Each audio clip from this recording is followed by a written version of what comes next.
महाराज की जय। इतनी संख्या में इतनी कम आवाज कम रखी, जोर से एक बार।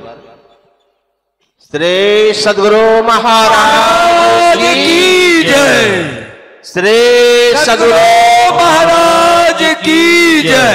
श्री सद्गुरु महाराज की जय। हमारे जो भी मीडिया भाई हैं, कैमरा वाले, जब तक भजन चलेगा आप आगे रह सकते हैं। जब प्रवचन शुरू होगा तो आप कैमरा स्थिर करके बैठ जाएंगे, क्योंकि देखने वाले को, सामने वाले को बाधा होती है, बोलने वाले को भी। इसलिए कैमरा कहीं एडजस्ट कर लीजिएगा, प्रवचन जैसे शुरू हो फिर आना जाना नहीं।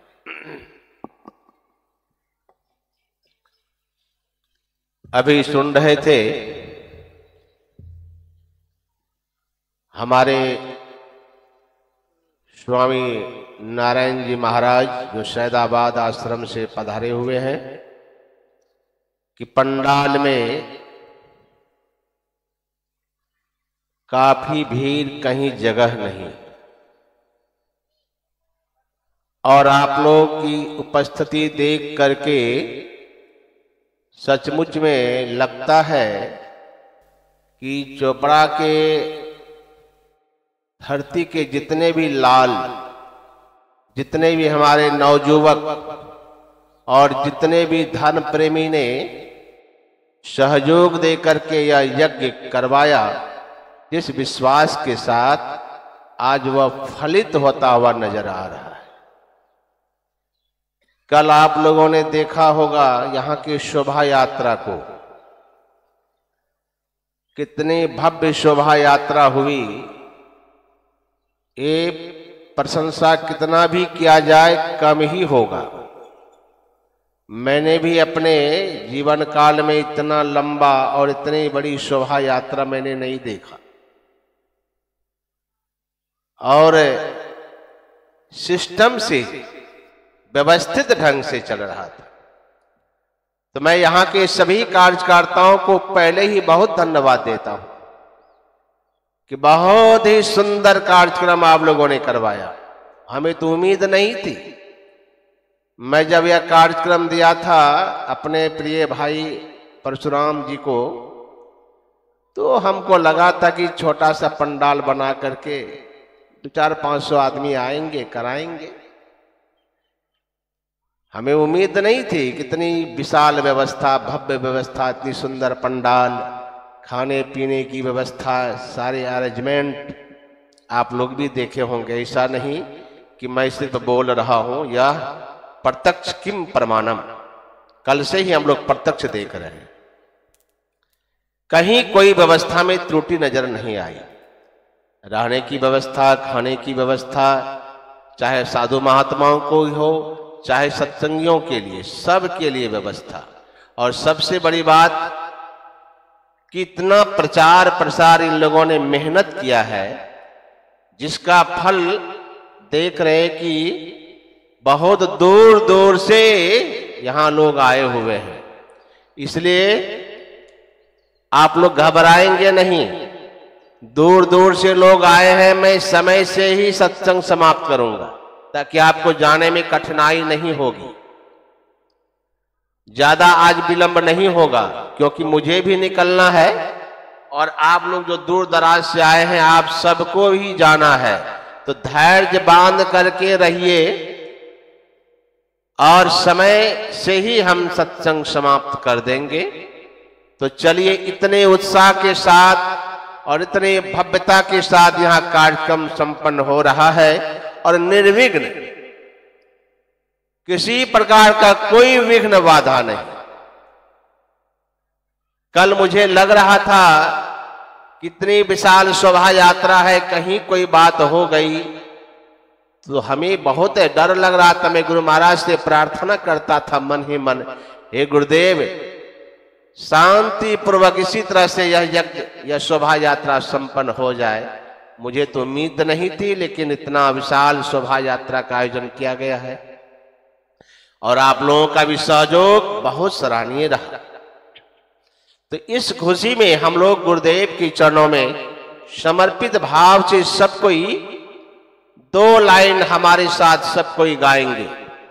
आवाज और ठीक कीजिए भाई, गला बैठ गया। और सब कोई ताली भी बजाएंगे। ताली बजाने से 2 लाभ। पहला, यह हाथ जो परमात्मा ने दिया है वह सफल होगा। यह हाथ से तो ना जाने हम जब से होश संभाले हैं अब तक ना जाने कितने कितने दुष्कर्म किए, कितने कितने पाप किए हैं, लेकिन पुण्य कमाने का भी समय जब आए तो उसमें चूकना नहीं चाहिए। तो हाथ की सार्थकता है जो हम प्रभु का भजन में ताली बजाएं। और दूसरी बात, ताली बजाने से बहुत फायदे भी होते हैं। हाथ की सारी अशुभ रेखाएं मिट जाती है। इसलिए सबसे निवेदन है कि सब कोई साथ साथ गाएं और ताली भी बजाएं। तो चलिए हम गुरुदेव की शरण में जाते हैं और गुरुदेव से यही कहते हैं, गुरुदेव मैं सभी नौजवान कार्यकर्ताओं की ओर से और जितने भी इसमें भाग लिए हैं सबकी ओर से मैं गुरुदेव के चरणों में आज विनती के रूप में 2 पद गाऊंगा कि हे गुरुदेव, मैंने सारे सहारे छोड़ दिए। हे गुरुदेव, मैं सभी कार्यकर्ताओं की ओर से गुरुदेव के चरणों में यही कहता हूं, जितने भी आयोजन करता है सबकी ओर से गा रहा हूं। हे गुरुदेव, मैंने सारे सहारे छोड़ दिए। मैंने सारे सहारे छोड़ दिए। मैंने सारे सहारे छोड़ दिए। बस तेरा सहारा काफी है। बस तेरा सहारा काफी है। बस तेरा सहारा काफी है। मैंने सारे सहारे छोड़ दिए। मैंने सारे सहारे छोड़ दिए। बस तेरा सहारा काफी है। बस तेरा सहारा काफी है। मैंने सारे सहारे छोड़ दिए। हे गुरुदेव, सारे सहारे छोड़ दिए।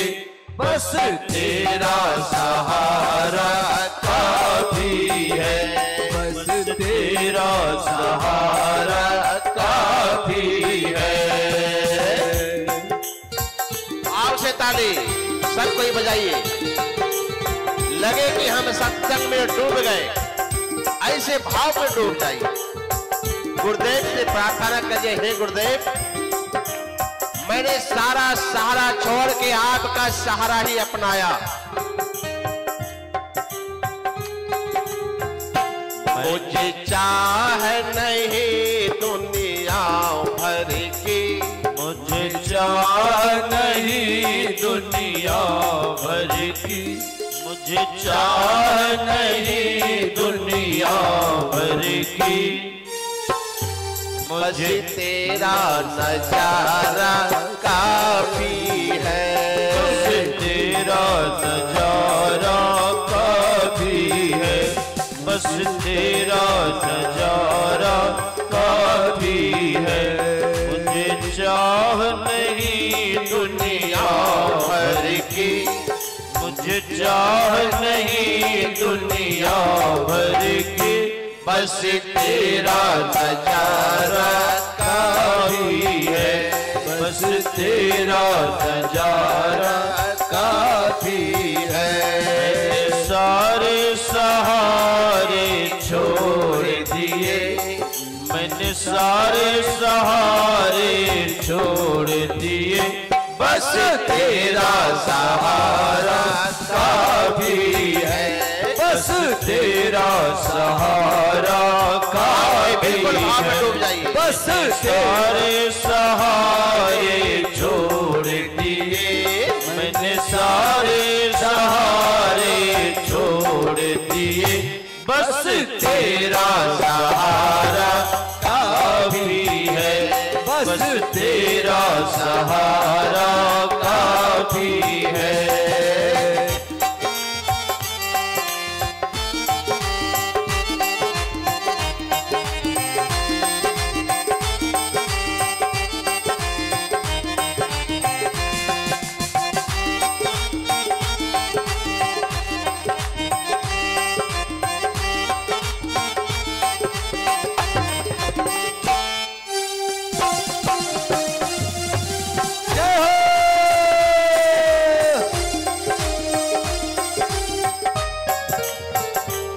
भाई बिरले हैं जब कोई शुभ काम करता है उनको कोई साथ देने वाले होते हैं, वरना तो पैर खींचने वाले बहुत ज्यादा होते हैं।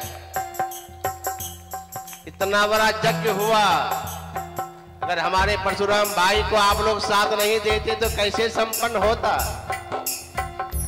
यही तो जीवन की सार्थकता है और यही गुरु की सेवा है, जो हम शुभ काम में तन मन धन लगा करके सहयोग करें। और अड़चने तो आती है, शुभ काम करने में अड़चने आती है, लेकिन घबराइएगा नहीं, समर्पित हो जाइए गुरु के चरणों में और लग जाइए अपने काम में, अवश्य सफलता मिलेगी, जो सफलता आज मिल रही है। हे गुरुदेव,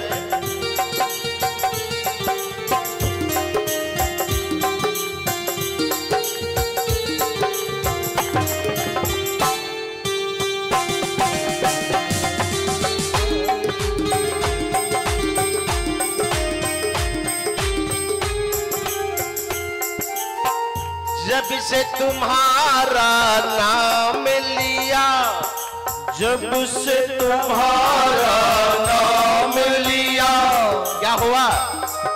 जब कोई भक्ति करने चलता है तो 1 लाख आरोप लगाने वाले दुनिया में होते हैं। अरे तुम क्या जानते हो ये बाबा जी का हाल, हमसे ना पूछो। 1 लाख इल्जाम।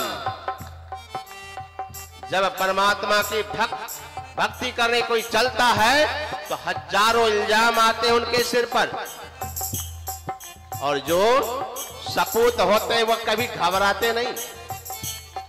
हे गुरुदेव,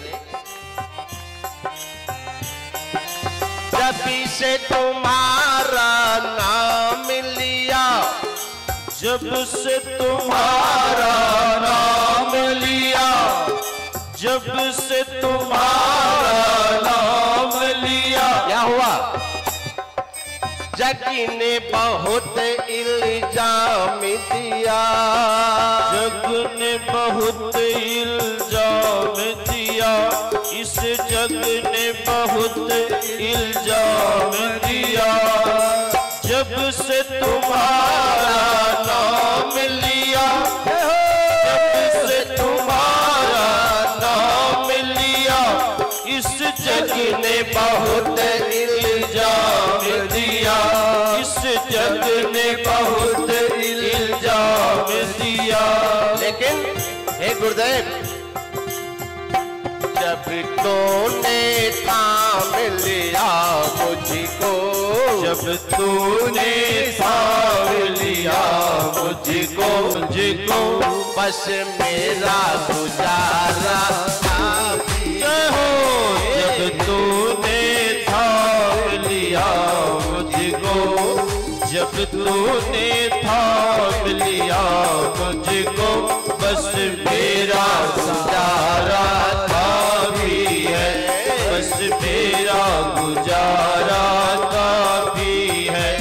जब तूने थाम लिया मुझको, जब तूने थाम लिया मुझको, बस तेरा गुजारा काफी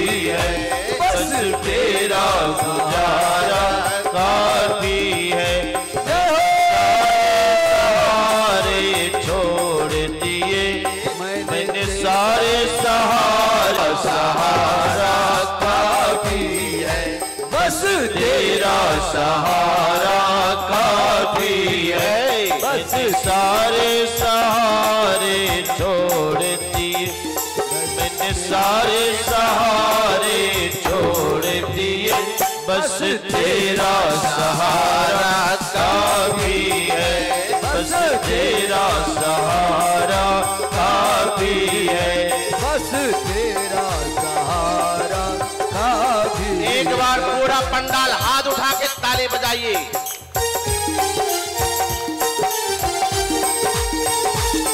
बिल्कुल भाव से गुरु के चरणों में समर्पण भाव।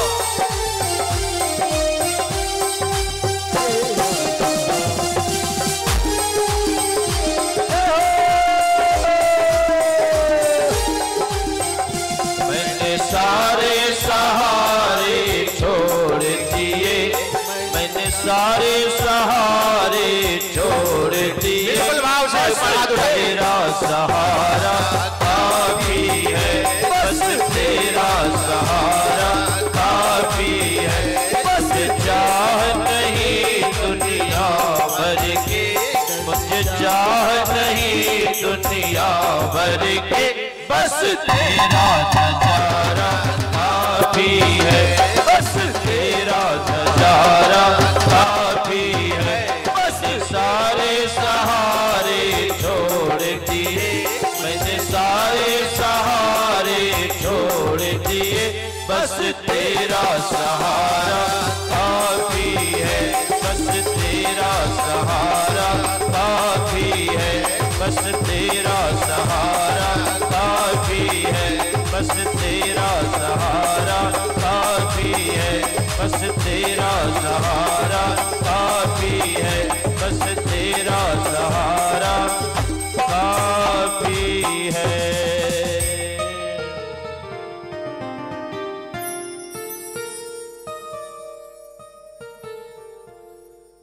सद्गुरु मेरे स्वामी, मैं उनके दास, जन्म जन्म मोहि दीजियो निज चरणन में वास।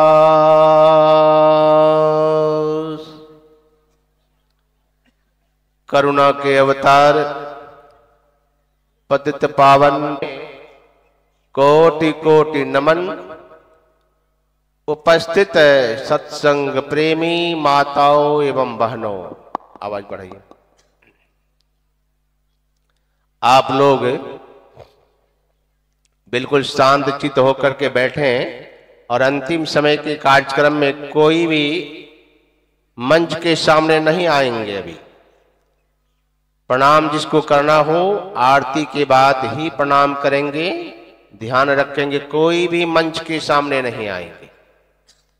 अपने अपने जगह पर थोड़ी देर के लिए आप लोग बैठे रहें और कोई भी इधर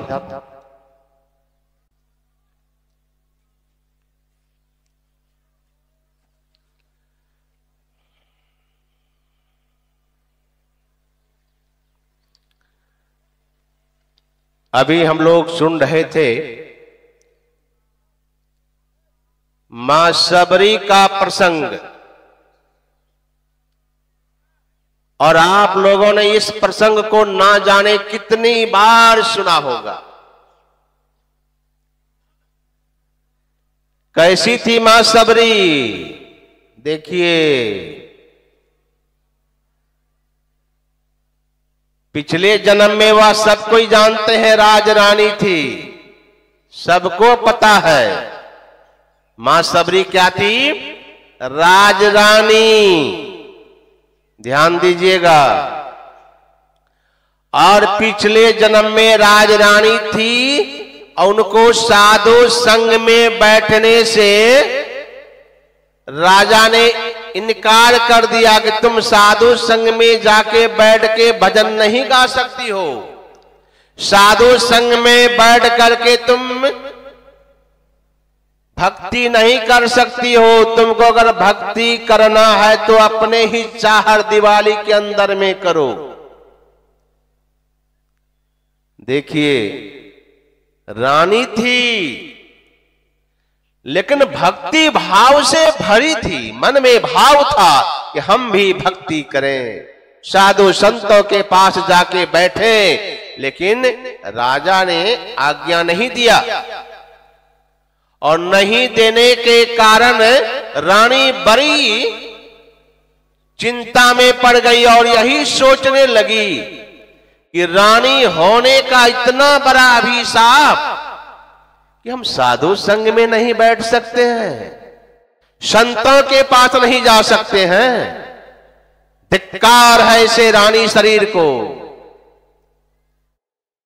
धिक्कार है इसी रानी शरीर को, जिस शरीर को पाकर मैं संतों के दरबार में नहीं जा पा सकती हूं, जिस शरीर को पाकर मैं संतों के दरबार में मैं नहीं पहुंच सकती, संतों के संग में नहीं बैठ सकती, ऐसे शरीर को रखने से क्या फायदा। रानी है, मन में क्या क्या भाव उपज रहा है। और जिस समय यह घटना घटी उस समय में रानी प्रयागराज के मेले में थी। कपट घर बना हुआ था और वहां कपट घर के अंदर में बैठ करके यही सोच रही है कि बगल में साधु संत भजन भाव में डूबे हैं और मैं कैसी पापिन हूं कि अपने कपट घर के अंदर में बैठी हूं। मुझे जाने की आज्ञा नहीं, मैं साधु संग में जा नहीं सकती। राजा ने कहा कि तुम्हारी भावना तो पवित्र है। देखिए, भावना पवित्र है, लेकिन राज मर्यादा आज्ञा नहीं देती है कि रानी होकर तुम साधु के संग में जाओ।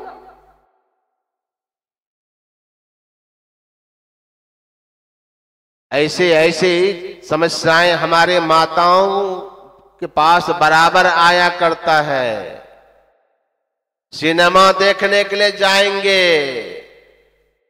नाटक तमाशा नाच देखने जाएंगे तो पति को कोई एतराज नहीं, या कह दिए कि बाबा आए हैं तेरा सत्संग सुनने। हाँ?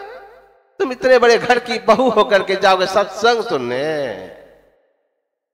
अरे सत्संग तो छोड़ दीजिए, नाच तमाशा तो छोड़ दीजिए।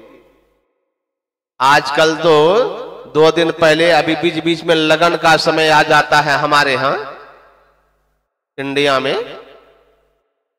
अभी 2-3 दिन पहले बहुत लगन था और हम लोग गुजर रहे थे। अब प्राय यह बैंड बाजा तो मिल ही जाता है रोड में। देखिए, टाई जींस कोट पैंट सब पहने हैं, एकदम पूरा सज धज के बाबू साहब। क्या करते हैं? बीच रोड में बाबू साहब डांस करते हैं। अरे अपने डांस करे तो करे, घर की बहू बेटियां भी नाचती है। वहां मर्यादा नहीं जाता है, वहां घर की इज्जत नहीं जाती है। साधु संग में सत्संग में जाएंगे तो घर की मर्यादा जाती है। जब आपकी बहू बेटी खुले बाजार में नाचती है डीजे के सामने, क्या वहां मर्यादा नहीं जाता? कहां चला जाता है आपका मर्यादा उस समय में? पहले जमाने में क्या होता था?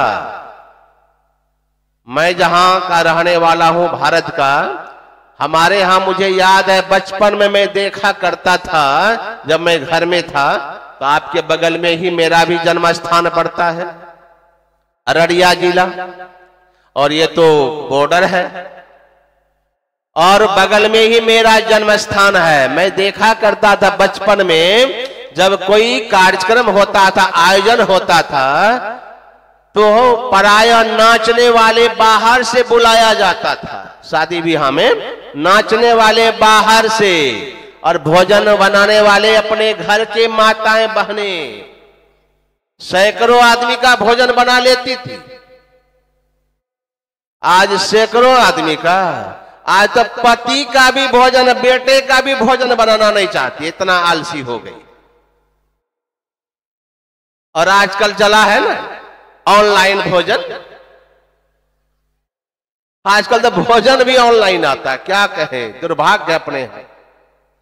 अब भोजन भी ऑनलाइन आता है, जो भारत ऑर्डर किए बस बुक कीजिए, समय से भोजन पहुंच जाएगा। तो भोजन भी ऑनलाइन, अब धीरे धीरे लगता है खाएंगे भी लोग ऑनलाइन। अब खाने का भी जरूरत नहीं, कहीं ऐसा कोई टेक्निक निकल गया, वैज्ञानिक निकाल गया कि अब खाना भी नहीं, अपने भोजन अपने आप मुंह में चला जाए, बटन दबाओ भोजन अपने भी चला जाए पेट में, वो अभी कहीं जुगना आ जाए। अभी मेरा कार्यक्रम था बनारस में, और बनारस से मैं आया बनमन की और यहां आया, और तीसरा कार्यक्रम बनारस के करके। अब बनारस में चंदौली के बगल में मेरा कार्यक्रम था, वहीं से 3 दिन पहले मैं यहां आया हूं।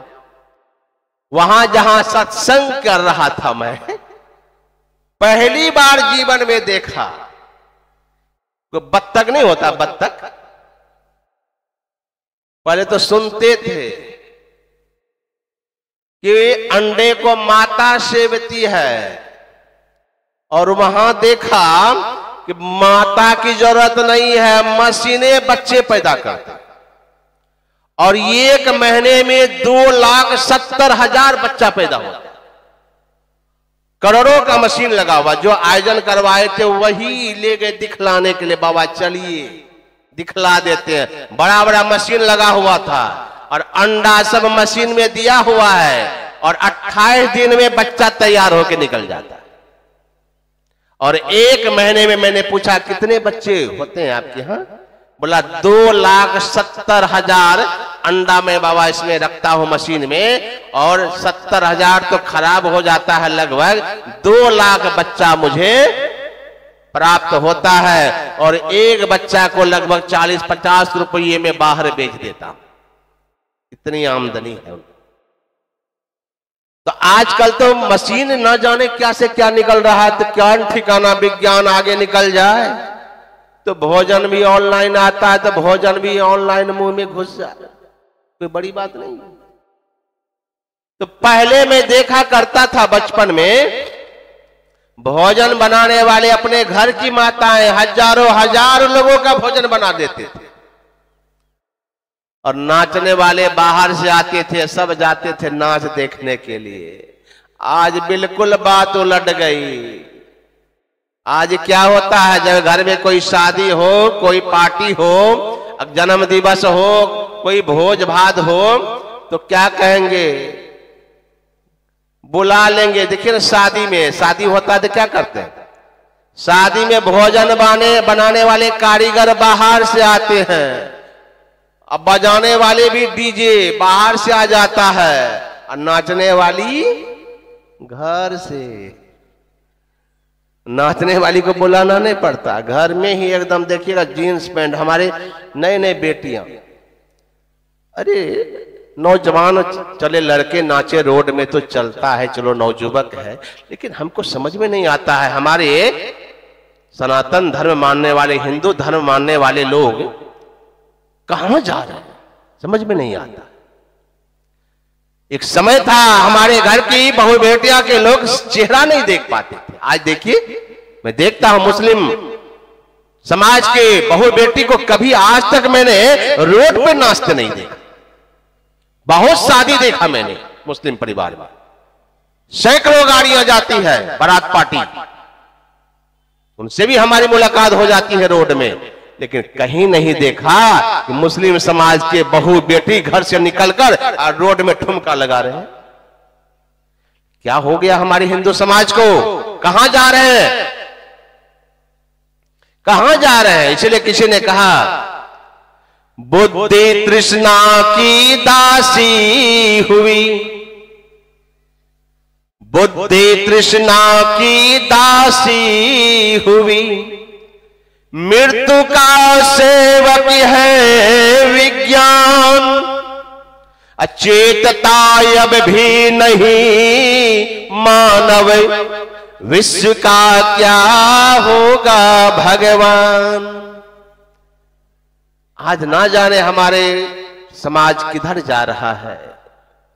जब यह प्रवचन में कभी कहीं बोलता हूं तो हमारे कुछ बच्चियां, बेटी, बहन सब आके हमारे पास शिकायत लगाती हैं, बाबा आप मंच पर से जो है ना ये ठीक नहीं बोलते हैं।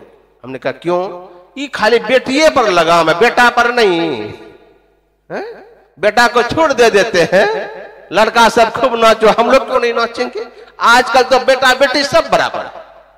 ऐसा शिकायत लेके मेरे पास पहुंच जाता लड़ने के लिए। हम लोगों पर इतना आप कमेंट कसते हैं, हम लोगों पर ऐसा आप शासन करते हैं कि बहन बेटी को रोड पे नहीं नाचना चाहिए। क्या अंतर है लड़का लड़की में? तो मैं उन बहू बेटी, बहन बेटी से मैं कह देना चाहता हूं, बहुत अंतर है। आप अपनी तुलना भाई से मत कीजिए, आप अपनी तुलना किसी भाई से मत कीजिए। का क्यों नहीं करूं? मैंने कहा सुनो, बाजार में बहुत सामान बिकता है, आलू, टमाटर, प्याज, गोभी, धनिया पत्ती, ना जाने क्या क्या लोग सब्जी खरीद के लाते हैं बाजार से। तो हमने उन बहन बेटी से पूछा कि तुम्हारे घर में सब्जी भी खरीद के आता है बाजार से? कहां आता तो है। तो हमने कहा कि सब्जी जब लाते हो तो कहां रखते हो? तिजोरी में बंद करके कि बरामदे में रख देते हो? कहा नहीं बाबा, सब्जी तो लाते हैं खरीद का, आलू का बोरा तो ऐसे बरामदे पर रख देते हैं, कुंटल का कुंटल सब्जी लाते हैं तो बरामदे पर रख देते हैं। हमने कहा तिजोरी में क्यों नहीं बंद कर देते? उसको भी तिजोरी में बंद कर दो। कहा नहीं, वो तो सब्जी है, उसका क्या महत्व है, वो तो कहीं भी रख दे चलेगा। हमने कहा अगर तुम थोड़ा सा सोना चांदी अगर खरीद कर ले आते तो बाजार से, कहा उसको तो तिजोरी में अलमारी में बंद करके रखेंगे। हमने कहा क्या अंतर, दो तो बाजार में ना बिकता है?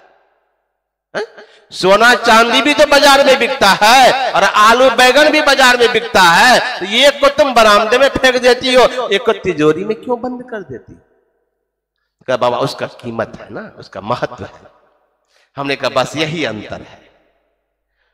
तुम्हारा भाई जो है वो आलू बैगन है बाजार का, उसको बरामदे में भी फेंक देंगे, काम चलेगा।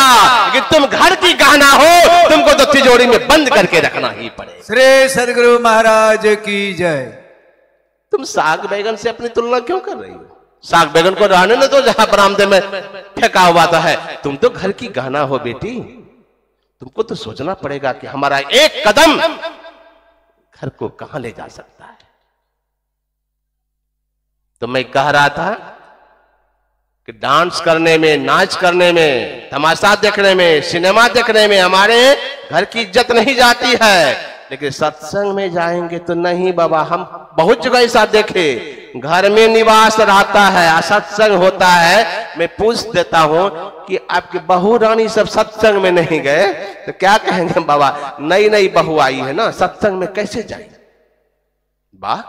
तो हमने कहा जब घर दरवाजे पर नाच हो, तमाशा हो, सिनेमा हो, तुरंत सप्ताह में एक लील हो गया तो 15 दिन में तो सिनेमा हॉल जाना ही जाना, नहीं तो घर में महाभारत।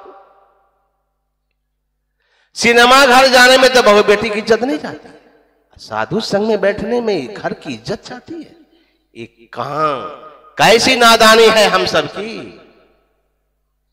तो मैं कह रहा था वह राज रानी मन में यही सोचती है, धिक्कार है यह रानी का शरीर, यदि मैं साधु संग में नहीं बैठ पाई तो मेरा जीवन धिक्कार है। और एक बात और भी सुन लीजिए, यदि आपको भक्ति भजन करने में कोई रोके, हमारे मीराबाई ने गोस्वामी तुलसीदास जी महाराज से पूछा कि अगर हम भक्ति करना चाहते हैं और हमारे परिवार के लोग तो बहुत विरोध करते हैं, ना जाने कितनी यातनाएं देते हैं, और ना जाने मीराबाई को कितनी यातनाएं सहनी पड़ी, क्या करें? तुलसीदास जी महाराज ने पत्र के माध्यम से जवाब दिया, जाके प्रिय न राम वैदेही तजिए ताही कोटि बैरी सम यद्यपि परम सनेही। कहे मीरा, अगर तुम भजन भक्ति करने के लिए आगे बढ़ रही हो, अगर तुम्हारा पति ही क्यों न है, अगर तुमको अगर ध्यान करने से रोकता है, भजन करने से रोकता है, पूजा पाठ करने से रोकता है, तो मीरा वह तुम्हारा पति नहीं, वह तो करोड़ शत्रु के समान है। अगर कोई पति ही अगर दीक्षा लेकर के ध्यान करते हैं, पत्नी कहती है, क्या कहती है कि रात दिन ध्यान सत्संग सुस्ता है। कभी होता है कि बाइक पर बिठा के ले जाए सिनेमा हॉल, झगड़ा करती है, ध्यान करने नहीं देती है। कहीं ध्यान करने बैठे तो बस चूटी काटना शुरू कर। अगर बाधा पहुंचावे आपकी धर्म पत्नी, तो धर्म पत्नी वो तो धर्म पत्नी हो नहीं सकती है। आजकल तो पत्नी भी गया, आजकल क्या है, वाइफ। वाइफ का मतलब समझते हैं? वाइफ किसको कहते हैं? आजकल पत्नी कोई बोलता है ये मेरी वाइफ है। वाइफ का मतलब डब्लू, मतलब डब्लू का अर्थ क्या होता है? विदाउट आई, WIFE यही ना होता है ना। डब्लू मतलब होता है विदाउट, आई मतलब इंफॉर्मेशन, और क्या एफ माना फाइटिंग। जो बिना परमिशन का रात दिन फाइटिंग करे, लड़ते रहे, वही तो वाइफ है। आजकल पत्नी मिलता है सबका वाइफ है, बिना परमिशन का, विदाउट इंफॉर्मेशन फाइट, दिन भर लड़ते रहो। जो रात दिन लड़े उसी को कहिए वाइफ। धर्म पत्नी नहीं लड़ती है, वाइफ लड़ती है। इसलिए वाइफ कहते हैं तो लड़वे करेगा। तब बाबा जी के पास आएंगे, मेरी पत्नी बहुत लड़ती है, लड़ेगी नहीं, वाइफ का ही कहते हैं। अरे धर्म पत्नी ना कहो, तब ना धर्म का ज्ञान होगा उसको। हमको धर्म पत्नी कर रहे, कहोगे मेरी वाइफ है बाबा, वाइफ है, तो वाइफ का मतलब है वही विदाउट इंफॉर्मेशन फाइट, बिना इंफॉर्मेशन का लड़ते रहो रात दिन। तो मैं कह रहा था कि अगर आपको पत्नी भी अगर बाधा पहुंचाए, तो पत्नी पत्नी नहीं, वह करोड़ों शत्रु है आपके समान। तुलसीदास जी महाराज ने कहा, ऐसे अगर पुत्र हो, पति हो, पिता हो, कोई भी हो, अरे गुरु भी क्यों ना हो, अगर आपको शुभ काम करने में अगर रोक रहा है, आपको शुभ काम करने में बाधा पहुंचा रहा है, तो समझिए वह करोड़ शत्रु है, और करोड़ शत्रु के समान उसको त्याग देना चाहिए। वो कभी आपका हितैषी हो नहीं सकता। मैं कह रहा था, सबरी माई पिछले जन्म में राज रानी थी, नहीं साधु संग में बैठने के लिए दिया उनके पति ने, राजा ने, तो रात भर यही सोचते रहे, धिक्कार है ये शरीर को, रानी शरीर को रख के क्या करो, जब हम साधु संग में बैठ के भजन नहीं कर सकते।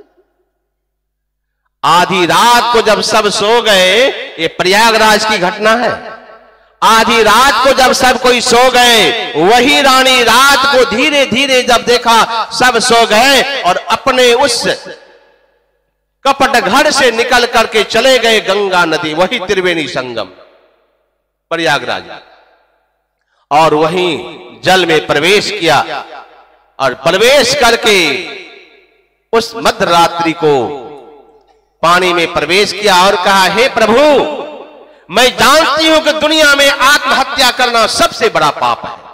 वही रानी कह रही है, मैं जानती हूं कि आत्महत्या करना सबसे बड़ा पाप है, लेकिन हे प्रभु, आज मैं वही करने जा रही, आत्महत्या। क्यों? क्या करूंगी इस शरीर को रख करके, जब इस शरीर से भजन ही नहीं होगा, साधु संग ही नहीं होगा, साधु का दर्शन ही नहीं होगा, ऐसे शरीर को रखने से क्या फायदा। इसलिए मैं आत्महत्या करने आई हूं, और आप आज अभी इसी जल में डूब करके अपना प्राण दे दूंगी, लेकिन मैं एक अंतिम समय पे प्रार्थना कर रही हूं, हे प्रभु, मेरा शरीर जब छूट जाए, अगला जन्म देना, अगला अगर जन्म मिले, अगर मानव का तन देना, अगर मानव का तन ही अगर दोगे, तो मैं आपसे यही विनती करती हूं, हमको नीच से नीच घर में जन्म देना, और कुरूप इतना बना देना कि हमको देख के भी लोग डर जाए। यही विनती किया वह रानी ने परमात्मा से, और अंतमति सो गति, प्रातः काल भी आप लोगों ने सुना था, मरते समय जैसी भावनाएं। भावनाएं क्या थी? अगला शरीर देना मानव का ही, लेकिन अति नीच कूल में और कुरूप से कुरूप, यही अंतमति सो गति के अनुसार वह रानी वही शरीर त्याग दिया और अगला जन्म वही सबरी के रूप में आए। नीच घर में जन्म हुआ और कुरूप माता ऐसी थी कि जिसको देख करके बच्चे भी डर जाते, लेकिन बचपन से भजन का रंग था उनको। गुनगुनाते रहती थी, गुनगुनाते रहती थी, कभी ये पेड़ों से कभी पत्तों से बात करते रहती। माता पिता ने देखा कि मेरी बेटी इतनी कम उम्र से क्या पत्तों से पेड़ों से बात करती है। कहा करती क्या है, दिन भर तो गुनगुनाते रहती है, ना जाने कौन कौन भजन गाते रहती है। माता पिता ने कहा कि बड़ा गड़बड़ हाल लगता है, कहीं बाबाजी साध्वी न बन जाए। एक काम करो, इसका विवाह करा दो, इसका विवाह कर। कहा यही उपाय ठीक है, इसका विवाह करा देते हैं। अब देखिए माता पिता के पास तो यही सूत्र है, बेटा भजन करे, भक्ति भाव करे तो ब्याह शादी करा दो, भजन में मन नहीं लगेगा। कोई नहीं चाहता है, देखिए कोई नहीं चाहता है जल्दी कि हमारा बेटा बेटी भक्ति करे। बिरले कोई, ऐसा कोई बिरले होगा जो चाहता होगा कि मेरा बेटा बेटी भक्त बने। नहीं है, सो बात नहीं। यह धरती इससे भी खाली नहीं रहा है महाराज। इस धरती पर जब हमारे यहां भारत में भगत सिंह पैदा हुए, जब भगत सिंह को फांसी की सजा सुनाई गई थी, तो जानते हैं क्या हुआ? जब भगत सिंह की मां को पता चला मेरा बेटा फांसी पर चढ़ने जा रहा है, तो भगत सिंह की मां ने क्या कहा कि जाके बेटे से कह दो कि तुम्हारी मां मिलने के लिए आई। देखिए कैसी माताएं थी। पता चला कि मेरा बेटा फांसी पर लटकने जा रहा देश की सेवा में, तो मां मिलने के लिए आई कारागार में, और वहां कहा कि जाके कह दो मेरे बेटे भगत सिंह से कि तुम्हारी मां आई है तुमसे मिलने के लिए। भगत सिंह को जब यह खबर मिला तो भगत सिंह ने कहा जाके कह दो मेरी मां से कि तुम्हारा बेटा तुमसे नहीं मिलेगा। जब मां को यह खबर मिली तो मां ने कहा क्यों मेरा बेटा मुझसे मिलना नहीं चाहता अंतिम समय में? जाके पूछ करके आओ। जब भगत सिंह से पूछने के लिए गया तो भगत सिंह ने कहा कि देखो जी, मैं देश की सेवा में हंस के मरना चाहता हूं, रो के नहीं। और जब मैं मां के सामने जाऊंगा और मेरी मां रोएगी मुझको देख करके, तो मैं जो हंसते हुए देश की सेवा में कुर्बान होना चाहता हूं, फिर मुझसे यह नहीं हो पाएगा। इसलिए मैं ना तो मां के पास जाऊंगा, ना मुझे मां के आंसू को देख के मेरी आंखों में आंसू नहीं होंगे। मैं हंसते हंसते देश की सेवा में मरना चाहता हूं। भगत सिंह की मां को जब यह बात पता चला कि मेरा बेटा भगत सिंह ऐसा कह रहा है, तो भगत सिंह मां ने कहा जाके भगत सिंह से कह दो कि तुम्हारी मां की आंखों में आंसू नहीं होंगे। क्यों? कि तुम्हारी मां साधारण मां नहीं, भगत सिंह जैसे शेर बेटे को पैदा करने वाला एक शेरनी है, जाके कह दो। और भगत सिंह जब इस बात को सुनकर के आए मां से मिलने के लिए, और मां ने जब भगत सिंह को देखा, कुछ देर तो देखा, लेकिन उसके बाद मां की आंखों में आंसू आ गए, रोने लगी। भगत सिंह की मां जब रोने लगी तो भगत सिंह ने कहा मां इसलिए मैं मिलना नहीं चाहता था, मैं जानता था तुम्हारे आंखों में आंसू जरूर होंगे, क्योंकि कोई मां नहीं देख सकता मेरा बेटा मौत के मुंह में जाए। मैं यही जान करके मैं तुमसे मिलने नहीं आना चाह रहा था ना। तुमने ही कहा था ना मैं शेरनी हूं, शेरनी।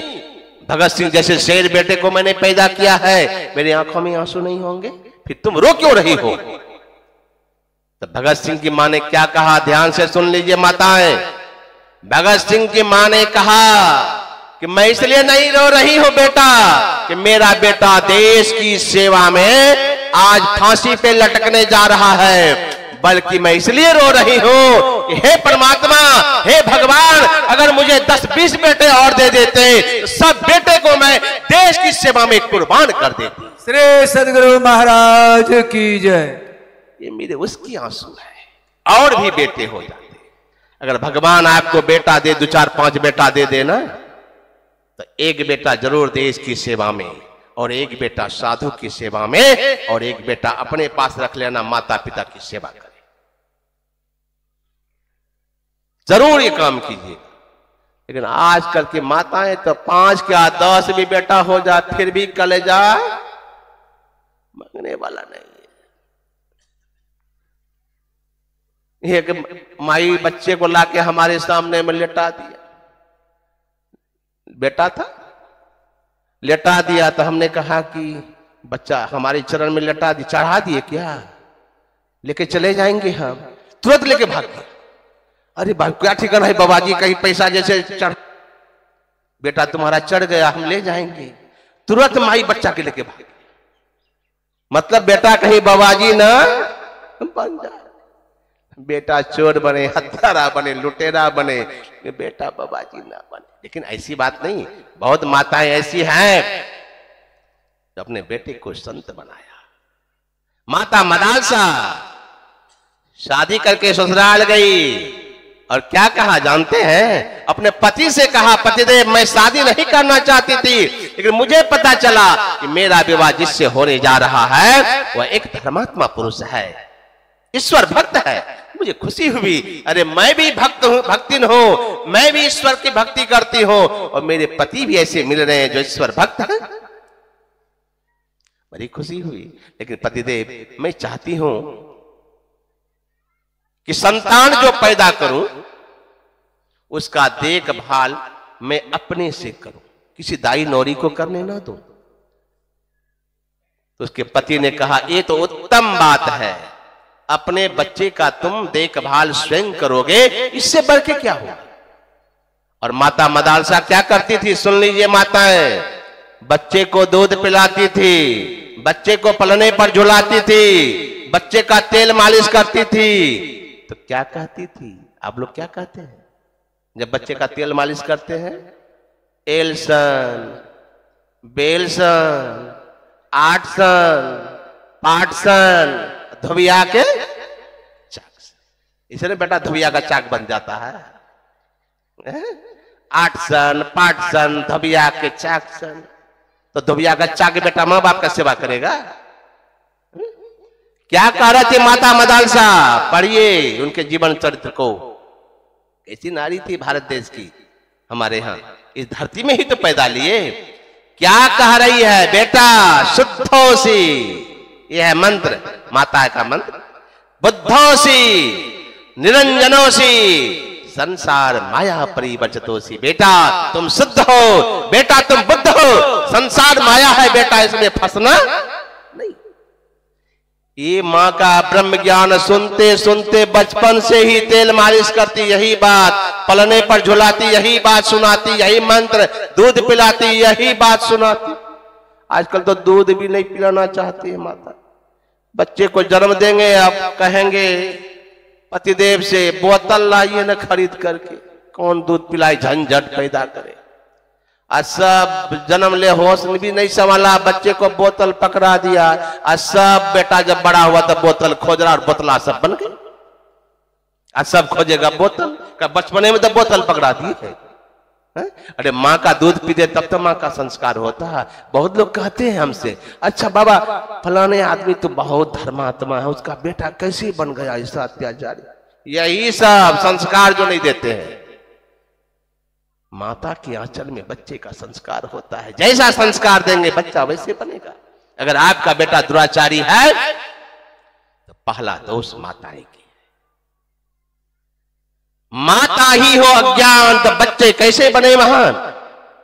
माता को ही ज्ञान नहीं है। आजकल माता भी बच्चे को झूठ बोलना सिखाती है। एक है मां जा रहे थे सिनेमा देखने के लिए, उसको सिनेमा देखने का मन हो गया, सिनेमा देखने का बड़ी आदत। उसका छोटा बेटा था, तो छोटा बेटा कहता, मां मम्मी मम्मी कहां जा रहे हो? कहा बीच में टांग अड़ाता, कहां जा रहे हो कहां जा रहे हो? सोचा कि अगर कहेंगे कि सिनेमा देखने जा रहे थे तो कहेगा हम भी चलेंगे। कहा दिया बेटा हम जा रहे मंदिर पूजा करने के लिए। कहा मंदिर हम भी जाएंगे मिठाई, सोचा ये भी ठीक नहीं, कहा नहीं हम जा रहे हैं पापा के साथ बाजार घूमने। ओ पापा के साथ बाजार घूमने जा रहे हैं, कोई आए, आज चले गए सिनेमा। अब पतिदेव उनके चले गए थे ऑफिस, उनको था कि पतिदेव तो घर में है नहीं, तब तक हम सिनेमा देख के आ जाएंगे। अब बेटा को 5 रुपया पकड़ा दिया, जा बाबू चॉकलेट खाना और खेलते ना, तब तक हम बाजार से घूम के आ जाता है। कोई पूछे ना तो कह देना मम्मी गई है पापा के साथ घूमने, तो वह चली गई सिनेमा देखने। अब बेटा उसका खेल, झूठ बोले आपने जा रहे बाजार, कह दे पापा के साथ में गए घूमने के लिए। तो जब संजोग उनके पापा ही पहुंच गए पहले, और जब घर पहुंचे तो बेटा को देखा, पत्नी को नहीं देखा। तो बेटे से पूछा कि अरे बाबू तुम अकेले हो, मम्मी कहाँ गई? तो बच्चा तो कोरा कागज जो सिखलाएगा तो वही न बोलेगा, तो सिखला दिया था। कोई पूछे तो कहा देना पापा मम्मी के साथ गए घूमने के लिए। तो पापा ही पूछ दिए कि बेटा मम्मी कहाँ गई? का मम्मी गई है पापा के साथ बाजार घूमने। तो पापा सोचने लगा एक पापा तो हम, दूसरा पापा कहां से आ गया? ये झूठ बोलने कौन सिखाते हैं? किसने सिखाया बच्चे को? माता ने, माता ने ही सिखलाया ना। जब सुल्तान डाकू को फांसी पे चढ़ाया गया था तो जानते हैं क्या कहा? जब उसकी मां रोने लगी तो सुल्तान डाकू ने क्या कहा? मां आज तुम रो रही हो, अरे मेरे मृत्यु का कारण तुम हो, तुम रो रही हो मेरे सामने। अरे जब पहली बार मैंने स्कूल से पेंसिल चुराया था, पैसे चुरा के लाए थे मंदिर से, तो तुमने पीठ ठोका था। वाह बेटा वाह, क्या तुम्हारा हिम्मत है। अगर उस दिन पहली बार तुम हमें अगर मुंह में तमाचे मार देती तो आज मुझे फांसी पर लटकना नहीं पड़ता। तुम्हारे कारण ही मैं आज फांसी पर लटक रहा हूं। बच्चे को सींचने का स्थान माता का ही आंचल है।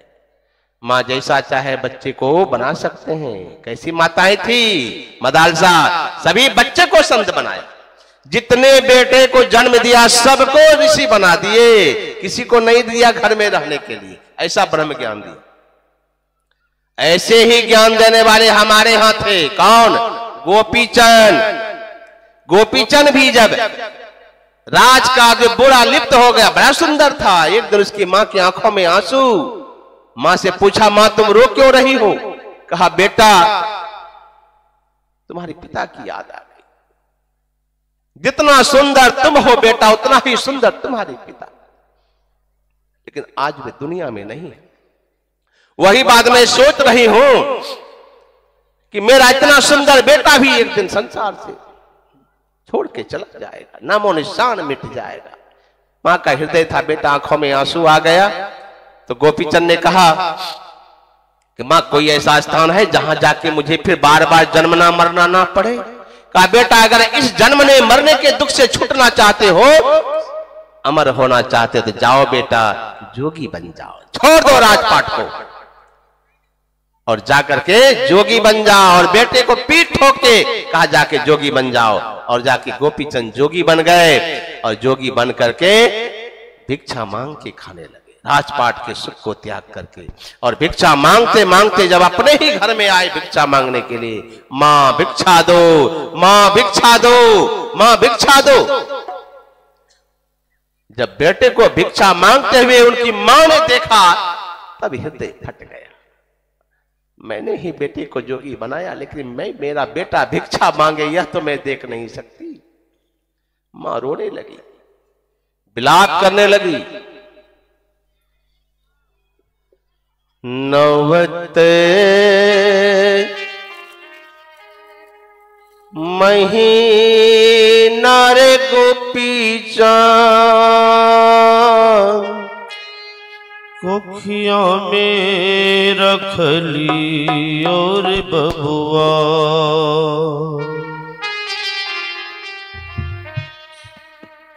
नवत महीना रे गोपीचंद, कोखिया में रख ली और बबुआ। 10वें महीना तोरे अवतारियो रे की। 10वें महीना तोरे अवतारियो रे की। 9वें महीना रे गोपी चंद कोखिया में रख लियो रे बबुआ। 9वें महीना रे गोपी चंद कोखिया में रख लियो रे बबुआ। 10वें महीना तोरे अवतारियो रे की। 10वें महीना तोरे अवतारियो रे की।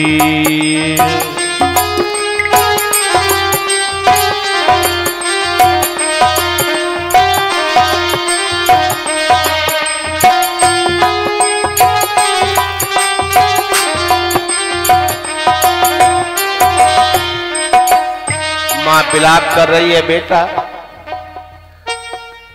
कितने जतन से तुमको पाला, मैंने ही जोगी भी बनाया, लेकिन बेटा आज भिक्षा मांग के हुए मुझे रहा नहीं गया। बेटा तुम जब जन्म लिए थे किसी चीज का अभाव नहीं था बेटा। गैया महिषिया रे दूधवा हटिया बाजार रे बिके। गैया महिषिया रे दूधवा हटिया बाजार रे बिके। तोहरा अपना दूधवा पिलाइयो रे की। तोहरा अपना दूधवा पिलाइयो रे की।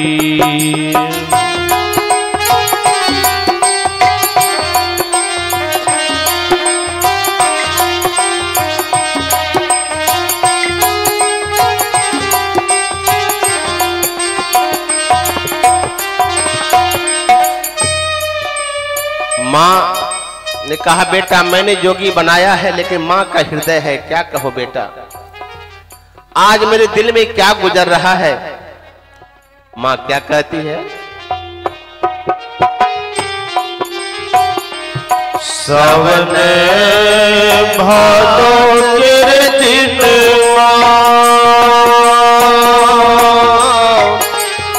नदिया में तूफान रे उठे। सावन भादो के दिन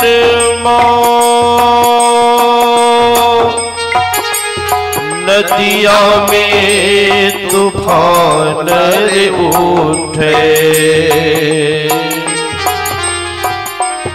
आज तोहरा देखने मोरे तूफानियो रे की। आज तोहरा देखने मोरे तूफानियो रे की। 9वें महीना रे गोपी चंद कोखिया में रख लियो रे बबुआ, नवत महीना रे गोपी चांद, कोखिया में रख लियो रे बबुआ, 10वें महीना तोरे अवतारियो रे की, 10वें महीना तोरे अवतारियो रे की।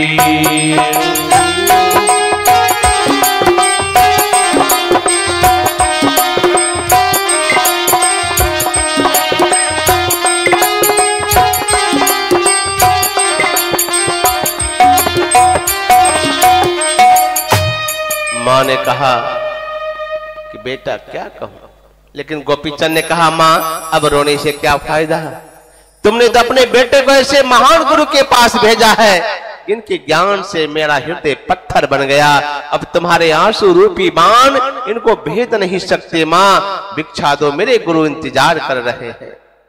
तब माँ ने कहा बेटा जाओ, भिक्षा के रूप में मैं 3 शिक्षा दे रही हूं, मजबूत गढ़ में रहना, स्वादिष्ट भोजन करना और मुलायम बिछावन पर सोना। बेटा ने कहा माँ ने जब यह बात कहा तो बेटा कहता है माँ बेटे को जोगी बनाया लेकिन मोहमता क्यों गया, मजबूत घर में हम कैसे रहेंगे, आज यहां कल वहां घूमने वाले, हम मजबूत घर में कैसे रहेंगे माँ। तो माँ ने कहा बेटा तुम मेरी बात को समझा नहीं, कहा अरे बेटा इस ईंटे पत्थर से बना जो गढ़ है वह मजबूत गढ़ नहीं है, अरे मजबूत गढ़ तो वह है जहां काल भी प्रवेश नहीं कर सके। का वो कौन सा गढ़ है माँ, का बेटा दुनिया में सबसे बड़ा मजबूत गढ़ है वह है सत्संग गढ़। श्री सदगुरु महाराज की जय। जहां हम आप अभी बैठे हैं यह क्या है, सत्संग गढ़ है। गुरु महाराज ने भी कहा सत्संग गढ़ में बास हो भव पास क्या करे, यही मजबूत गढ़ है।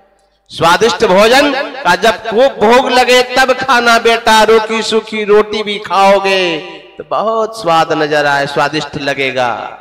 कहा मुलायम बिछावन का जब खूब नींद लगे तब सोना, कंकर पत्थर भी मुलायम बिछावन का सुख देगा। ये थी मां की शिक्षा। आज सबरी मैया विवाह की तैयारी हुई और आगे चल के कथा आती है कि शादी करके ले जा रहे थे, उनके पति ने रास्ते में छोड़ दिया और मां सबरी भटकते हुए चले गई कहां, मतंग ऋषि के आश्रम में। और मतंग ऋषि के आश्रम में रह करके सेवा करने लगी। और मतंग ऋषि जब शरीर छोड़ करके जाने लगे तो मां सबरी रोने लगी। कहा गुरुदेव आप जा रहे हैं, हम रह के क्या करेंगे, हम भी शरीर छोड़ देंगे। गुरु मतंग ने कहा बेटी तुमको अभी नहीं जाना है, तुमको अभी धरती पर रहना है। क्यों, तुम्हें भगवान के दर्शन होने वाले हैं। तो सबरी मैया ने कहा हम कहां जाएं भगवान को खोजने के लिए, और आप तो रहेंगे नहीं, फिर मैं भगवान को कैसे जानूं, कैसे पहचानूं। गुरु ने कहा बेटी तुम कह रही को हम कहां जाएं भगवान को खोजने के लिए। बेटी मैं जाते जाते तुमसे एक बात कह के जा रहा हूं, तुमको कहीं खोजने के लिए जाने की जरूरत नहीं है। तुम अपने ही कुटिया में बैठ करके भजन करो, मेरा आशीर्वाद है एक दिन भगवान तुझे खोजते खोजते तेरी कुटिया में पहुंच जाएंगे। और यही हुआ, यही हुआ। मां सबरी को कहीं जाना नहीं पड़ा, अपने ही कुटिया में बैठ के भजन किए और भगवान को आना पड़ा मां सबरी के कुटिया में। और जब आए और मां सबरी ने क्या कहा, कही विधि स्तुति करवो तुम्हारे, अधम जाति में जरमति भारी। मैं अधम से अधम नारी हूं, आपकी स्तुति कैसे करूं? तो भगवान ने कहा, कह रघुपति सुनो भामिनी बाता, मानव एक भगति कर नाता। हे सबरी सुन लो, क्या कहा भगवान ने, मैं जाति पाति से कितना भी ऊंचा क्यों नहीं हो।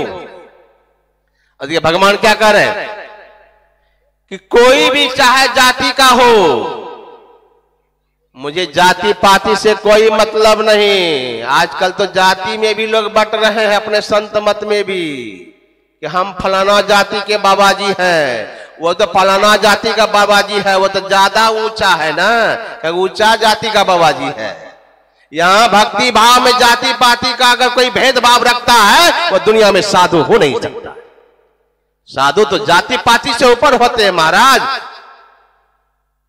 जो पहुंचे सो कहीं गए, कबीर साहब ने क्या कहा, जो पहुंचे सो कहीं गए, सबकी एके बात, सबे सयाने एक मत, सबकी एके जात। जो परमात्मा के धाम में पहुंच जाते हैं, जो परमात्मा के भक्ति करने वाले होते हैं, वो सबकी एक जात होती है। चाहे वो शूद्र हो, चाहे वैश्य हो, चाहे क्षत्रिय हो, चाहे ब्राह्मण हो, सब एक ही जाति के होते हैं। वो नहीं कि ब्राह्मण जाति का है वो विशेष हो गया, वो शूद्र है वो कमजोर हो गया, नहीं। जो भगवान का भक्त होता है, किसी भी जाति का हो, वो भगवान को प्यारा है। ये भगवान ने सर्टिफिकेट दिए है। हे सबरी, मुझे ये जरूरी नहीं हो कि ब्राह्मण कुल का है वो मुझे बेसिक ज्यादा प्यारा है और शूद्र कुल का कम प्यारा है, नहीं। जो कोई हमको भजेगा वही मुझे प्यारा है। तुझमें तो सब प्रकार की अटल भक्ति है, और 9 प्रकार की भक्ति का वर्णन किए हैं भगवान राम ने। 5वीं भक्ति तक सगुण भक्ति है, और 6वीं और 7वीं भक्ति यही निर्गुण भक्ति है, और 7वीं 8वीं तो फल है। गुरु महाराज ने कहा है कि अगर कोई भक्त उस गति को पाना चाहता है जो गति को मां सबरी ने पाया है, आपको इसी तरह कर्म से भक्ति में कदम बढ़ाना पड़ेगा, तभी आप उस पद को पा सकते हैं जो पद को मां सबरी ने पाया है। यह नवदा भक्ति का उपदेश भगवान राम ने हम सब साधारण को दिया, बड़ा ही सुंदर उपदेश। हम लोगों को भी चाहिए कि नवों सीढ़ी पर कदम रखते हुए परमात्मा की भक्ति करें, तभी हम आपका परम कल्याण होगा। और समय की घड़ी के कहती है कि अब आप विराम लीजिए, क्योंकि दूर दराज के लोग हैं, समय 5:20 से ज्यादा हो चुके, तो इसलिए अब ज्यादा नहीं। हरि अनंत हरि कथा अनंता, बड़ी ही सुंदर ढंग से यह व्यवस्था हुई। और क्या समय से ही बोला ना मैं? मेरे घड़ी में तो 5:07 होते हैं इंडियन टाइम, तो यहाँ के हिसाब से तो 15 मिनट ज्यादा है, तो 5:20 से ज्यादा इसी अंदाज से मैंने बोला। तो समय अधिक हो चुका है। आप लोग बहुत ही संख्या में आए और शांत चित्त होकर के श्रवण किया है। और हमारे जितने भी यहाँ के कार्यकर्ता हैं, जिन जिन लोगों ने जिस तरह से सहयोग दिया है, बड़ा ही पुण्य का काम किया है। इसीलिए मैं सभी आयोजनकर्ताओं का साथ देने वाले सभी ग्रामीणों का, सभी नवयुवकों का, सभी बुजुर्गों का, सभी माताओं बहनों का, सबका जीवन और आप सभी श्रोताओं का भी सबका जीवन आनंदमय हो, कल्याणमय हो, मैं गुरुदेव के चरणों में प्रार्थना करते हुए अपनी वाणी में विराम देता हूं।